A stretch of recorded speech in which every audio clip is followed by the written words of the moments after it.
RC में जितनी income आप चाहें उतनी इनकम आप ले सकते हैं।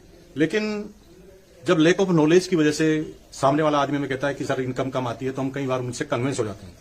मैंने पिछली बार आपको पूरी एक स्टोरी मेरे साथ जो घटित हुई थी बताया था कि मेरे साथ एक व्यक्ति मिला और जब मैंने उससे वास्तव में इनकम की बात की थी और 16 लेगों उन्होंने खोली थी, तो 16 लेगों में जब मैंने उनसे बात की थी कि आप अपना ही बिजनेस आरसीएम के प्लान में रख दो तो गारंटी के साथ आपकी आरसीएम में ज्यादा इनकम आएगी, तो उनको आश्चर्य हुआ था। अभी फिर कुछ लोगों ने प्रश्न पूछा कि आप 16 लाख का प्लान हमें बताओ। दोस्तों, इस तरह से आप ना करें, क्योंकि कोई भी कमीशन निकालने का तरीका, रॉयल्टी निकालने का तरीका, टेक्निकल निकालने का तरीका बिल्कुल एक जैसा होता है। और जो मैंने एग्जाम्पल दिया पर्टिकुलर एक एग्जाम्पल है, उसके अंदर आप खुद कोड करके निकाल सकते हैं, इसलिए इसको बहुत ज्यादा क्लियरिफाई करने की जरूरत नहीं है। आज हम उससे आगे जाते हैं कि किस तरह से इनकम आती है और रॉयल्टी और टेक्निकल की गणना किस तरह से होती है। आप इस चीज को अच्छी तरह से समझ जाएंगे। अगर मैं बात करूं 16 लाख, इतना तो ये बोर्ड ही नहीं है, इसलिए मैं 16 लाख का प्लान आपको नहीं बता रहा हूं, क्योंकि आप यहां तक तो पहुंच नहीं पाएंगे और बड़ा कंफ्यूज हो जाएंगे। तो हम बात करें 16 लाख, तो बहुत आगे की बात है दोस्त।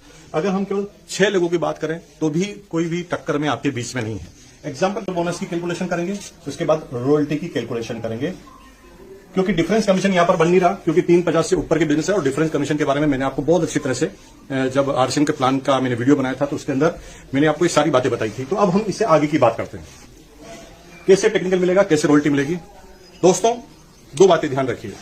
अगर आप रॉयल्टी लेना चाहते हैं तो किसी भी एक लेग में मिनिमम 3,50,000 का बिजनेस होना चाहिए, ये पहली कंडीशन है। और रेस्ट ऑफ जितनी भी लेगे हैं उनको मिलाकर 1,15,000 का बिजनेस होना चाहिए, तब आप इस बिजनेस के रॉयल्टी एचर बनते हैं। अब टेक्निकल की बात करते हैं।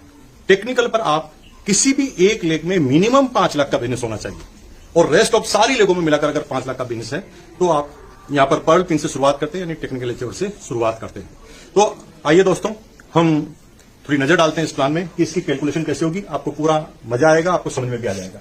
देखिए, यहां मैंने कहा किसी भी एक लेग में 5 लाख से ज्यादा बिजनेस, तो आप यहां देखते हैं कि 8 लाख का बिजनेस है, 5 लाख से ज्यादा है, और रेस्ट ऑफ सारी लेगों में मिलाकर 5 लाख से ज्यादा है। तो इसका मतलब आप टेक्निकल क्वालिफाई कर गए। अब टेक्निकल कैसे निकलेगा? टेक्निकल निकलने के लिए आपको इनमें से सबसे बड़ी लेग को देखना पड़ेगा, 8 लाख, यानी आप पर्ल पिन पर हैं। पर्ल पिन पर दोनों तरफ 5-5 चाहिए। यहां पर किसी भी एक लेग, बड़ी लेग में 8 लाख का बिजनेस है, तो यहां पर आप पर्ल पिन एच्योर बने। पर्ल पिन एच्योर बनने के बाद टेक्निकल बोनस कैसे निकलता है? सबसे पहले बड़ी लेग को ले लीजिए, 8 लाख। रेस्ट ऑफ सारी लेगों में मिलाकर अगर 5 लाख से ज्यादा है तो यहां 8 लाख का 1% टेक्निकल आपको मिलता है, यानी ए लेग से टेक्निकल आपको मिलता है 8,000 रुपए। बी लेग की अगर बात करें तो बी लेग 7 लाख की, यानी 5 लाख से ऊपर है, और सारी लेगों में मिला के 5 लाख का बिजनेस है, तो बी लेग से भी आपको 1% टेक्निकल मिलता है, जो होता है 7,000 रुपीज। सी लेग का 6 लाख का बिजनेस है, यानी 5 लाख से ऊपर है, और रेस्ट ऑफ सारी लेगों में मिला के भी 5 लाख से ज्यादा का बिजनेस है, तो सी लेग का भी आपको टेक्निकल एचर मिलता है 1%, और सी लेग से आपको मिलते हैं 6,000 रुपीज। बी लेग का भी 5 लाख से ज्यादा बिजनेस है, और रेस्ट ऑफ सारी लेगों का बिजनेस भी 5 लाख से ज्यादा है, तो डी लेग के बिजनेस की बात करें तो यहां पर डी लेग से भी आपको कमीशन मिलता है, टेक्निकल बोनस मिलता है 5,000 रुपए। अब बात आती है, क्या ई लेग से टेक्निकल मिलेगा?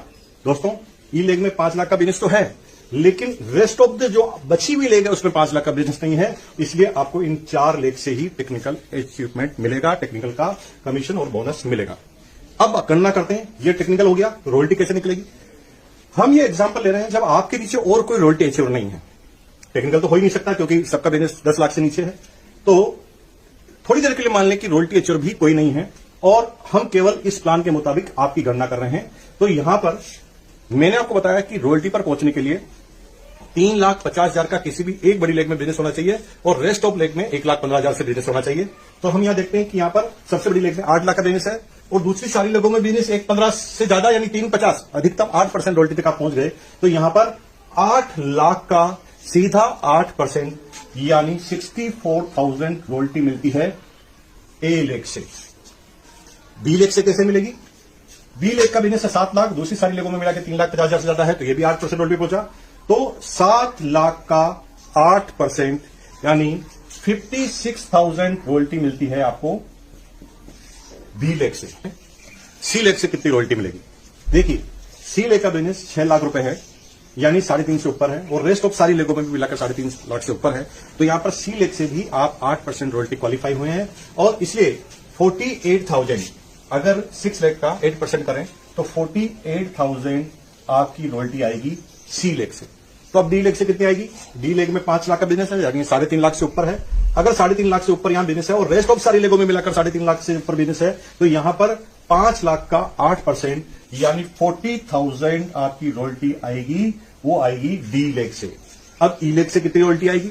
ई लेग से आपको रॉयल्टी आएगी क्योंकि इधर 5 लाख का बिजनेस है और यहां पर भी 3.5 लाख का बिजनेस है, यानी यहां पर भी ई लेग से भी आप 8% रॉयल्टी को क्वालिफाई करते हैं और 8% रॉयल्टी को क्वालिफाई करते हैं, तो यहां पर ई लेग की भी रॉयल्टी 40,000 रुपए आपको आती है।